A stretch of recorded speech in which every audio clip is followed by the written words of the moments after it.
Hello friends, welcome to my YouTube channel. पिछली videos में हम बात कर रहे थे differential equation of first order and first degree. मतलब हम फर्स्ट डिग्री फर्स्ट ऑर्डर के डिफरेंशियल इक्वेशन, उसके सॉल्यूशन, उसके टाइप, उनके बारे में देख रहे थे। आज हम देखेंगे कि फर्स्ट डिग्री का डिफरेंशियल इक्वेशन होगा, पर जो उसका ऑर्डर होगा वो एक से ज़्यादा होगा। उस प्रकार की डिफरेंशियल इक्वेशन का हम आज स्टडी करेंगे। तो आज हम सबसे पहले देखेंगे linear differential equation with constant coefficient, जिसकी डिग्री एक होगी लेकिन उसके ऑर्डर एक से ज़्यादा होंगे। तो सबसे पहले हम देखते हैं जो लीनियर डिफरेंशियल इक्वेशन होती है उसकी डेफिनेशन के बारे में।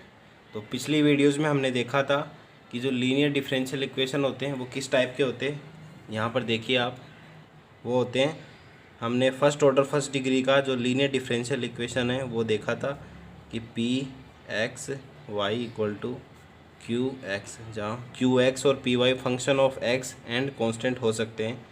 तो ये होता है फर्स्ट ऑर्डर फर्स्ट डिग्री का जो लीनियर डिफरेंशियल इक्वेशन होता है वो। अब हम ऑर्डर बढ़ाते हैं तो हम देखते हैं सेकंड ऑर्डर का। तो सेकंड ऑर्डर का हम लिख सकते हैं d square x upon D x square plus p d Y by D x plus का q y equal to r x. इसमें हम दे सकते हैं पी क्यू और आर है जो कांस्टेंट हो सकते हैं या फंक्शन ऑफ एक्स हो सकते हैं। ये होता है सेकंड ऑर्डर का लीनियर डिफरेंशियल इक्वेशन। तो अब हम इसकी डेफिनेशन देखते हैं। इसमें आप देखिए, in the dependent variable in the differential equation when dependent variable and independent variable are only 1 degree and the derivative of dependent variable also have 1 degree and don't multiply to each other, then the differential equation called linear differential equation। इसका अर्थ यह है कि अपने पास जो dependent variable है और जो उसका डेरिवेटिव है वो ओनली फर्स्ट डिग्री के अंदर आएंगे और आपस में किसी भी प्रकार से मल्टीप्लाई नहीं होंगे, तब हम उसे कहेंगे लीनियर डिफरेंशियल इक्वेशन। अब हम इसकी जनरल फॉर्म देखते हैं, लीनियर डिफरेंशियल इक्वेशन की जनरल फॉर्म। तो ये होती है अपने पास n डिग्री के लीनियर डिफरेंशियल इक्वेशन की general form D N Y upon D X N plus P one D N minus one Y upon D X N minus one plus P two D N minus two Y upon D X N minus to.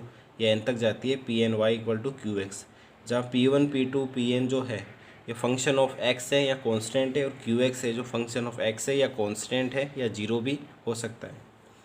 तो जब अपने पास जो constant ये आ रहे हैं अपने पास coefficient p one P two P n, अगर ये ओनली कांस्टेंट हो, नॉट फंक्शन ऑफ एक्स हो, तो हम इसे कहेंगे linear differential equation with constant coefficient. ये आप देखिए आगे जैसे मैंने लिखा है यहाँ पर, when P one P two and Pn are constant, then the differential equation called linear differential equation with constant coefficient। मतलब ये हमारी सबसे इम्पोर्टेंट नेसेसरी है कि जो अपने पास कोफिशिएंट आते हैं वो ओनली अगर कांस्टेंट हो तभी हम उसे linear differential equation with constant coefficient कहेंगे। जैसे आप ये एग्जांपल देखिए, D Q Y upon D X cube minus 6 D square Y upon D x square plus 11 D Y by D X minus 6 Y equal to 0। इसमें आप देख सकते हो ये 3 ऑर्डर का लीनियर डिफरेंशियल इक्वेशन है, और यहाँ पर जो P1 P2 और P3 और Q ये सभी कांस्टेंट है, Q यहाँ पर 0 है। तो आप देख सकते हो ये 3 ऑर्डर का लीनियर डिफरेंशियल इक्वेशन है विथ कांस्टेंट कोफिशिएंट। समझ गए। अब आगे हम देखते हैं कि इस जो इक्वेशंस होती है उनका सॉल्यूशन किस प्रकार से फाइंड आउट किया जाता है। सॉल्यूशन के बारे में हम देखेंगे। तो आप देखिए, when we put D upon D X equal to capital D, मतलब हमें जो डेरिवेटिव है डी अपॉन डी एक्स उसको कैपिटल डी के रूप में ट्रीट करना है। तो जब हम D N minus one D X N minus one करेंगे तो डी एन माइनस वन हो जाएगा, D N upon D X N करेंगे तो कैपिटल डी एन के बराबर हो जाएगा, इस रूप में हो जाएगा। तो हमारा जो हमने ये फर्स्ट इक्वेशन है अपना फर्स्ट इक्वेशन, ये किस फॉर्म में चेंज हो जाएगा, ये इस फॉर्म में चेंज हो जाएगा अपने पास d N plus P one D N minus one plus P two D N minus two plus p n into y equal to Q x. तो इसको हम क्या लिख सकते हैं, इस पूरे को हम लिख सकते हैं function of D Y equal to Q X. ये हमने लिख दिया, मतलब ये जो लीनियर डिफरेंशियल इक्वेशन है उसका एक शॉर्ट फॉर्म हमें प्राप्त हो गया। अब आगे क्या दे रखा है, we discuss about its solution when its right hand part is zero like Q x equal to zero. अब हम इसके जो इसका जनरल सॉल्यूशन होता है वो जनरल सॉल्यूशन मेनली डिपेंड करता है इस क्यू एक्स पर भी। अगर क्यू एक्स इक्वल जीरो है तो इसका जो जनरल सॉल्यूशन आता है वो अलग आता है, और क्यू एक्स इक्वल टू कोई फंक्शन ऑफ एक्स है या फंक्शन ऑफ कांस्टेंट है तो इसका जो सॉल्यूशन आता है वो अलग तरीके से आता है। तो हम पहले बात करेंगे कि जब Q X upon equal to अपने पास जीरो दिया हुआ तब हम इसका सॉल्यूशन की बात करेंगे। तो Q x equal to zero होने पर क्या हो जाएगा, function of D Y equal to zero, let Y one Y two Y three Y four Y N is solution of given equation. मतलब ये जो सेकंड इक्वेशन है इसके जो सॉल्यूशन है वो अपने पास हैं y one Y two Y three and so on y n. तो गिवन इक्वेशन सेकंड, अब ये अपने पास सॉल्यूशन है तो c one y one plus c two y two plus c three y three so on c n y n भी इसका एक सॉल्यूशन होगा। किस प्रकार से होगा मैं उसको प्रूफ करते हैं। आगे आप देखिए कि F D Y one equal to zero होगा क्योंकि वाई वन इसका सॉल्यूशन है। इसी प्रकार वाई टू वाई एन के लिए आ जाएगा। अब हम देखेंगे कि वाई इक्वल टू हम अगर ये पुट करते हैं तो हमारे पास जीरो आएगा या नहीं आएगा। तो f d c one y one plus c two y two c n y three equal to zero. तो इसको हम अंदर डालेंगे, c one constant f D Y one ये हमने देखा ऊपर से जीरो, तो इसको जीरो से इंटू तो टोटल जीरो के बराबर हो जाएगा। मतलब ये भी इसका एक सॉल्यूशन है।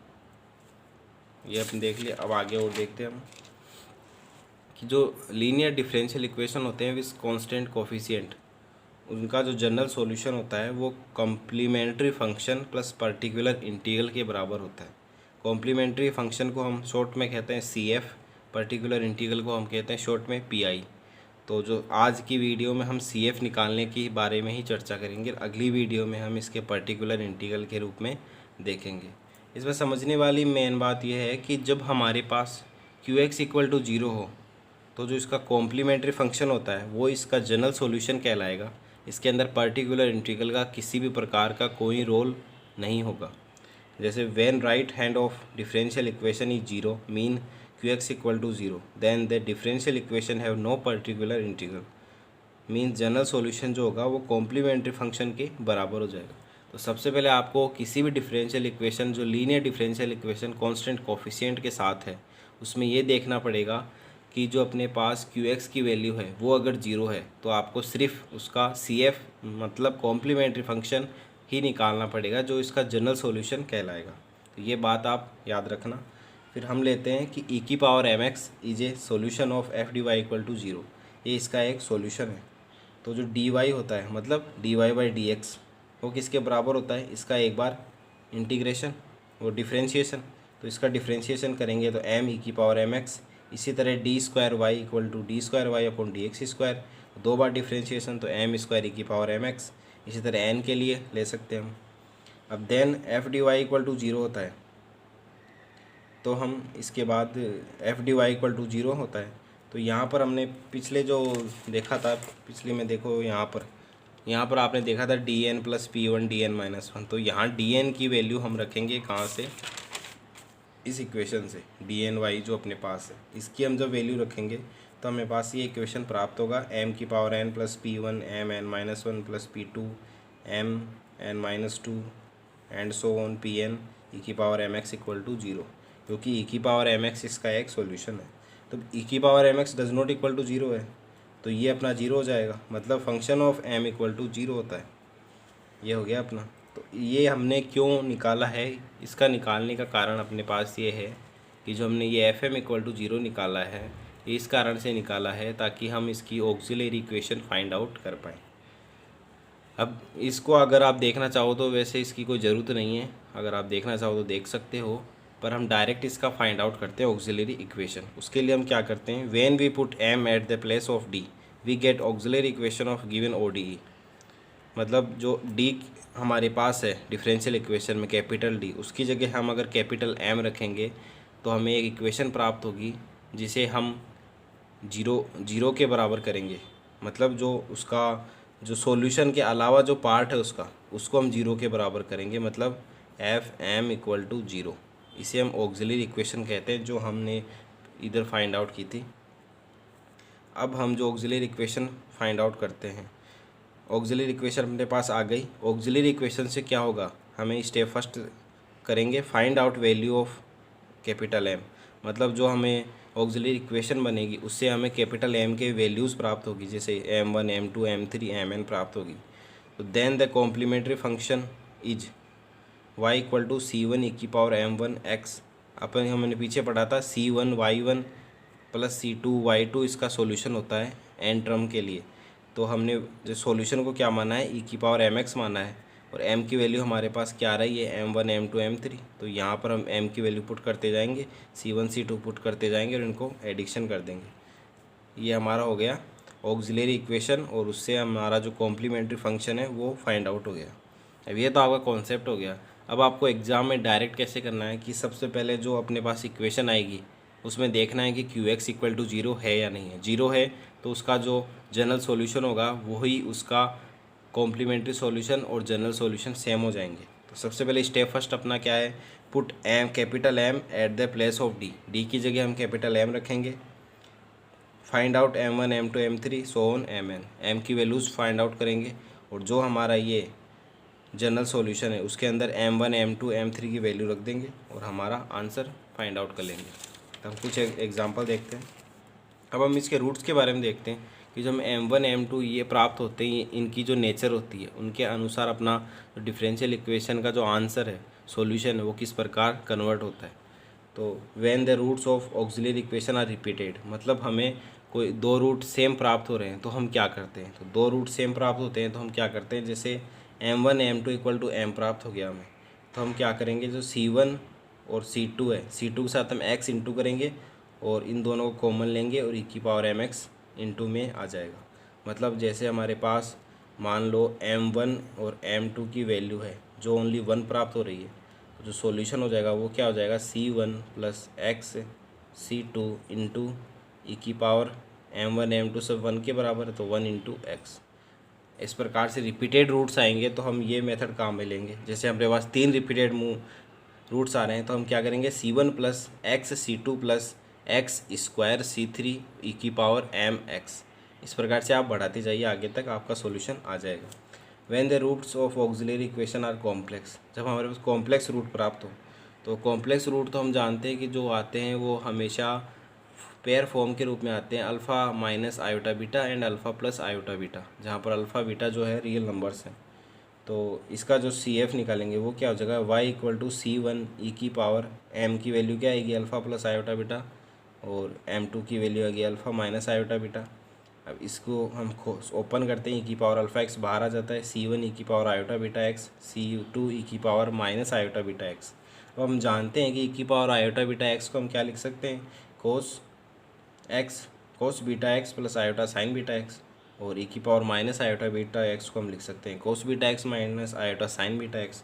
तो ये अपन वैल्यू पुट करेंगे, फिर इसमें से आप कोस बीटा एक्स कॉमन लीजिए, C1 plus C2, iota sine beta x common लीजिए, C1 माइनस C2, इनको नया वेरिएबल बना दीजिए। ये नया वेरिएबल आपका बन गया। ये आपका हुआ एक मेथड। और आपके पास मान लो कि 2 से ज़्यादा मतलब 4 कॉम्प्लेक्स रूट आ रहे हैं तो आप ये मेथड काम में ले सकते हो कि ये जो है ये 2 रूट्स के लिए मेथड है। 2 रूट के लिए मतलब ये निकाला हुआ है, 4 के लिए प्लस लग के एक और साइन आ जाता है। तो y equal to C⁻α x cos beta X plus D. अब हम एग्जांपल देखते हैं। फर्स्ट एग्जांपल हमने लिया है d3y/dx³ माइनस, ये 1 नहीं है यहाँ पर, इसको इग्नोर करना, -6 d2y/dx² plus 11 dy/dx minus 6y equal to 0। First of all इसकी जनरल फॉर्म से तुलना करेंगे तो अपने पास क्या आएगा, QX इक्वल टू 0, मतलब इसका जो कॉम्प्लीमेंट्री फंक्शन होगा वो इसका जनरल सॉल्यूशन कहलाएगा। तो सबसे पहले हम क्या फर्स्ट स्टेप क्या लेंगे कि d/dx की जगह हम कैपिटल D पुट करेंगे, जिससे हमारा इक्वेशन जो है जो f(dy) इक्वल टू 0 की फॉर्म में कन्वर्ट हो जाएगा। तो ये आप देखिए d³ minus 6d² plus 11d minus 6y equal to 0। Note right part is 0 so have no particular integral so general solution given by only complementary function. ये मैंने पहले बता दिया कि राइट हैंड 0 है तो अपना जो पर्टिकुलर इंटीग्रल होगा वो एग्जिस्ट नहीं करेगा, मतलब उसका अस्तित्व नहीं होगा, और जो हमारा जनरल सॉल्यूशन होगा वो ओनली उसका कॉम्प्लीमेंट्री सॉल्यूशन के बराबर होगा। अब स्टेप फर्स्ट क्या है, put d equal to m and find auxiliary equation. मतलब ये जो अपना आया है f(dy) इक्वल टू 0, इसमें d की जगह m रखते हैं और f(m) इक्वल टू 0 रख के हम ऑक्सिलरी इक्वेशन फाइंड आउट करते हैं। तो m³ minus 6m² plus 11m minus 6 equal to 0। इसमें आप देखिए कि इसके रूट्स फाइंड आउट करने हैं, तो रूट्स फाइंड आउट करने का क्या तरीका है कि m की जगह हम क्या वैल्यू रखें कि हमें 0 आंसर प्राप्त हो जाए। तो m की जगह आप 1 रखो तो 1 - 6 + 11 - 6 = 0। तो इधर 0 हो रहा है तो m की जगह हम 1 रख सकते हैं। तो m = 1 मतलब m - 1 इसका एक रूट हो गया। फिर हम इसको इंटू किससे कराएं कि ये वैल्यू प्राप्त हो जाए, तो आप इससे इंटू करा दीजिए, ये वैल्यू प्राप्त हो जाएगी आपको ऊपर वाली। इसको द्विघात समीकरण है, इससे रूट आसानी से फाइंड आउट कर सकते हैं 2 और 3। तो m की वैल्यू हमारे पास क्या आई 1 2 3। दे आल डिस्टिंक्ट रियल रूट। सो इसका जो जनरल सॉल्यूशन होगा या इसका कॉम्प्लीमेंट्री फंक्शन होगा वह क्या होगा c1e⁻m1x। यहाँ 3 वैल्यू है m की, तो m2x m3x m1 m2 m3 की वैल्यू रख दीजिए 1 2 3। ये आपका आंसर हो गया। इस प्रकार से अगर आपके पास मान लो कि m आपके पास देखो जैसे कोई एग्जांपल आता है आपके पास जिसमें आपके पास m1 = m2 = अपने पास 2 आ गया और m3 = अपने पास 3 आ गया, तो हम क्या करेंगे, इसका सॉल्यूशन होगा y = c1 प्लस, क्योंकि m1 m2 सेम आ रहे हैं, c2 × x आ जाएगा इसके साथ e⁻2x प्लस c3 e⁻3x। ये हमारा जनरल सॉल्यूशन।